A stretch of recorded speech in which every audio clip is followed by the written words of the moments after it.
এই যে মেয়েটাকে দেখতে পাচ্ছেন, সে একটা অলৌকিক ক্ষমতার অধিকারী।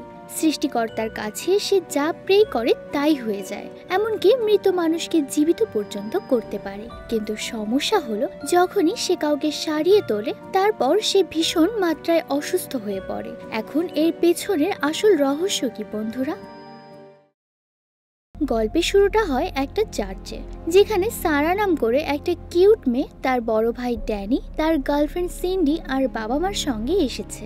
সারা এখানে অনেক মন দিয়ে প্রেয়ার শুনছিল। তাদের পরিবারও বেশ ধার্মিক, প্রায় তাদের বাসায়ও এরকম প্রেয়ারের আয়োজন করা হয়। প্রেয়ার শেষ হয়ে যাবার পর চার্চ থেকে বেরিয়ে তারা চলে যায় ড্যানির ফুটবল ম্যাচ দেখতে, যেখানে তার দাদাও আসে, যে ছিল একজন রিটায়ার্ড আর্মি অফিসার।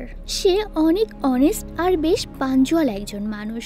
সারা তো তার দাদার সঙ্গে বসেই খেলা দেখছিল, কিন্তু যখন ড্যানির টিমকে হেরে যেতে দেখে তখন সারার অনেক খারাপ লাগছিল। তার দাদা সারাকে এরকম মন খারাপ করতে দেখে বলে, তুমি গডের কাছে তোমার ভাইয়ের জন্য প্রে করো। আর এরপরে দেখা যায় সারা প্রে করার পর ড্যানির টিমের একটা গোল হয়ে যায়। কিন্তু অপোজিট টিমের প্লেয়াররা এটা কোনোভাবেই মেনে নিতে পারে না। তারা চিটিং করে এই ম্যাচটা শেষে জিতে যায়। এমনকি ম্যাচ শেষ হয়ে যাবার পরে ওই টিমের ব্রেনার নাম করে একটা ছেলে যাওয়ার সময় ড্যানিকে আবার বুলিও করে যায়। খেলা শেষ হয়ে যাবার পর তারা সবাই মিলে সারার দাদার বাড়িতে চলে আসে। এরপরেই সারা তার ভাই আর সিন্ডির সাথে মাছ ধরতে চলে যায়।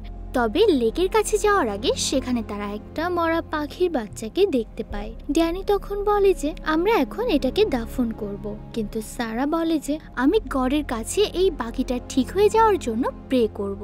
এটা শুনেই তখন ড্যানি আর সিন্ডি সেখান থেকে চলে যায়, কারণ একটা মরা পাখিকে কিভাবে জীবিত করা যায়। তবে সারা তো তখন পাখিটাকে হাতে নিয়ে লেকের কাছে বসেই গডের কাছে পাখিটার জন্য প্রে করতে থাকে। এরপর বেশ কিছুটা সময় কেটে যায়। সিন্ডি আর ড্যানি যখন একটা মাছ ধরে সারাকে দেখতে আসে তখন তারা দেখতে পায় যে সারা এখনো ওইখানেই বসা আর সামনের দিকে তাকিয়ে হাসছে। তখন সে আবার ড্যানিকে বলে যে তোমরা কি সামনে গডকে দেখতে পাচ্ছ?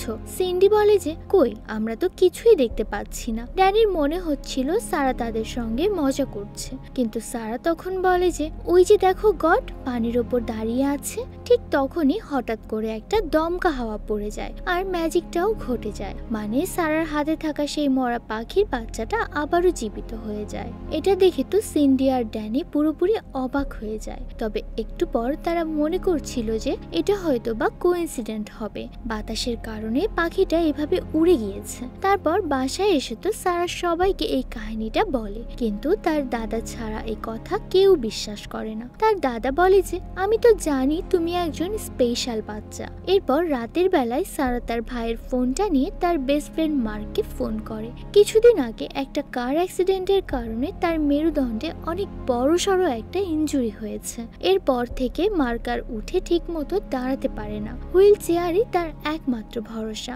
সারা তখন ফোন করে মার্ককে, ওই লেকের পাড়ে ঘটে যাওয়া মানে পাখিটা জীবিত হয়ে যাওয়ার ব্যাপারে সবকিছু বলছিল। প্রথমে তো মার্কও তার কথা বিশ্বাস করছিল না, কিন্তু সারা যখন বলে বাইবেলের কসম তখন সেটা বিশ্বাস করে নেয়। এরপর সারার মা রাতের বেলায় তার পাশে এসে শুয়ে তাকে ওইসব বিষয় নিয়ে জিজ্ঞেস করে, যে জিনিসগুলোর জন্য সে আজকে এত গ্রেটফুল। তখন সারা তার মাকে আবারও ওই লেকের কাহিনী শোনায় আর বলে যে আমি আজকে গডের সাথে কথা বলেছি, সে আমাকে বলেছে খুব দ্রুতই আমাকে স্বর্গে নিয়ে যাবে। কিন্তু সারার মা তার কথাগুলোকে বিশ্বাস করে না আর যাওয়ার সময় তাকে বলে যে এরকম উল্টাপাল্টা কথা তুমি আর কখনো কারো কাছে বলবে না। রাতের বেলায় দেখা যায় সারার শরীর হঠাৎ করে অনেক খারাপ হয়ে গিয়েছে। তখন তার বাবা তাদের ফ্যামিলি ডক্টর বেনকে ডেকে আনে। বেন সারাকে দেখে বাসা থেকে চলে যাওয়ার পর সারার বাবা যখন সারার রুমে যায় তখন সেখানে একটা পেইন্টিং দেখে তো পুরো অবাক হয়ে যায়। সারা তখন তার বাবাকে বলে, আমি এই পেইন্টিংটায় আজকে লেকে ঘটে যাওয়া কাহিনীটাই এঁকেছি। ওই পেইন্টিংটা দেখার পর সারার মাও একটু একটু বিশ্বাস করছিল যে আজকে হয়তো বা সত্যি সত্যি সারা গডকে দেখেছে। এর পরের দিন সকালে উঠে সারা যখন স্কুলে যায় তখন কিছু ছেলেরা মিলে সারাকে অনেক খেপাচ্ছিল, কারণ মার্ক তাদের গতকালকে সারার সাথে ঘটে যাওয়া কাহিনীটা বলে দিয়েছে। কেউই তো আসলে এই ঘটনায় বিশ্বাস করছিল না, তাই সবাই মিলে সারার সঙ্গে অনেক মজা করছিল। কিন্তু ড্যানি যখন দেখে তার বোনকে এইভাবে সবাই মিলে বুলি করছে তখন সে ওই দুষ্টু ছেলেদেরকে ধমকে ওখান থেকে তাড়িয়ে দেয়। এরপরে সারা আর ড্যানির সঙ্গে ব্রেনার নামে সেই ছেলেটার দেখা হয়, যারা চিটিং করে ড্যানিদের ফুটবল ম্যাচে হারিয়ে দিয়েছিল। তখন সেখানে দেখা যায় একটা কার এসে ব্রেনারের কুকুরটার উপর দিয়ে চলে যায়, আর কুকুরটি স্পট ডেড হয়ে যায়। এটা দেখে তো ব্রেনার কান্নায় ভেঙে পড়ে। তখন সারা এসে কুকুরটির শরীরে হাত বুলিয়ে আবারও গডের কাছে প্রে করে, আগের দিন তুমি যেভাবে ওই পাখিটাকে জীবিত করে দিয়েছিলে, আজকে প্লিজ এই কুকুরটাকে আবার জীবিত করে দাও। আর সারার প্রে করার পরপরই সত্যি সত্যি দেখা যায় ব্রেনারের কুকুরটা চোখ খুলেছে, এমনকি আগের মতো আবারও উঠে দাঁড়িয়েছে। এরপর তো কুকুরটা এসে সারাকে অনেক আদর করে দেয়। এটা দেখে তো সেখানে থাকা সবাই পুরো শক। তখন মার্কেরও সারার আগের দিন বলা কাহিনী বিশ্বাস হয়ে যায়। এরপর মার্ক আর সারা যখন সেখান থেকে যাচ্ছিল, তখন মার্ক সারাকে বলে যে তুমি তো আমার জন্য একটু গডের কাছে প্রে করতে পারো, যেন আমি আবারও আগের মতো হয়ে যাই। তখন সারা মার্কের হাত ধরে তার জন্য গডের কাছে প্রে করে। এরপরে মার্কের বাবা মা তাকে ডক্টর বেনের ক্লিনিকে নিয়ে যায়। তারা বেনকে বলে যে আজকে সকালে মার্ক তার নিজের পায়ে দাঁড়িয়েছিল। এটা শুনে বেন মার্ককে বলে, তাহলে তুমি আবারও একটু তোমার পাটা আমাকে নাড়িয়ে দেখাও তো। তখন মার্ক তাকে নিজের পাটা নাড়িয়ে দেখায়, আর এটা দেখে তো ডক্টর বেন নিজেই হয়রান হয়ে যায়। আর মার্কের বাবা মাকে বলে যে এটা তো পুরো অসম্ভব একটা মিরাক্কেল। তবে সে মার্কের মা বাবাকে বেশি খুশি করতে নিষেধ করে, কারণ সে মাত্র পাটাই নাড়াতে পারে, এখনো উঠে দাঁড়িয়ে ঠিকমতো হাঁটতে পারে না। আর এটা বলার পর যখন ডক্টর বেন পেছনে তাকায়, তখন দেখতে পায় যে মার্ক নিজের পায়ে হেঁটে তার দিকে এগিয়ে আসছে। ওই ক্লিনিকে তখন ডেরোটিস নামের এক নিউজ রিপোর্টারও ছিল, আর সেও এসব কিছু দেখে তো পুরো অবাক হয়ে যায়। তখন মার্ক তাদের সবাইকে বলে যে এটা শুধুমাত্র আমার বেস্ট ফ্রেন্ড সারার জাদু, সে গডের সঙ্গে সরাসরি কথা বলতে পারে। আপনারা জানেন এর আগেও সে একটা মরা পাখি, এমনকি ব্রেনার কুকুরকে পর্যন্ত জীবিত করে দিয়েছে, আর আজকে তার জাদুর কারণে আমিও আবার আগের মতো হাঁটতে পারছি। ডেরটিস তো এইসব কিছু শুনে এই নিউজটাকে মিডিয়াতে প্রকাশ করতে অনেক বেশি এক্সাইটেড হয়ে যায়, কিন্তু বেন বলে যে তোমার এখন এটা করা একদম উচিত হবে না। কিন্তু সে তো ব্রেনের কথা শোনে না। এবার বেন তো নিজে বিশ্বাস করার জন্য চার্চের একজন প্রিস্টকে সাথে করে নিয়ে সারার সঙ্গে দেখা করতে যায়। সে বাসায় গিয়ে প্রথমে সারার শরীরের কথা জিজ্ঞেস করে। তখন সারা বলে যে গতকাল স্কুল থেকে ফিরে আসার পর আমার মাথায় অনেক ব্যথা করছিল, এমনকি আমি অনেক টায়ার্ডও ফিল করছিলাম। তখন ডাক্তার আর প্রিস্ট মিলে বলে যে তুমি কি জানো তোমার বন্ধু মার্ক এখন পুরোপুরি হাঁটতে পারে। এটা শুনে সারা অনেক খুশি হয়ে যায়, আর ডাক্তার বেনকে বলে যে আঙ্কেল জানেন আমি মার্কের জন্য গতকালকে অনেক প্রে করেছি, আর দেখেছেন গড আমার প্রে কিন্তু অবশ্যই শুনে নিয়েছে। এদিকে দেখা যায় সারার এরকম মিরাকল নিউজ তো পুরো মিডিয়াতেই ছড়িয়ে যায়। নিউজটা দেখে রাতের বেলায় যখন সারার বাবা তার রুমে যায়, তখন দেখে যে সারা আজকে আর একটা অদ্ভুত টাইপের ছবি আঁকছে, যেখানে একটা ঘোড়ার পিঠে একটা মেয়ে ছিল। তার বাবা তাকে এই ছবিটার সম্পর্কে জিজ্ঞেস করায় সারা বলে যে আমি এই মেয়েটাকে গতকালকে স্বপ্নে দেখেছিলাম, তাই তার পেইন্টিংটা বানালাম। এর বাইরে আমি মেয়েটার সম্পর্কে আর কিছুই তেমন জানি না।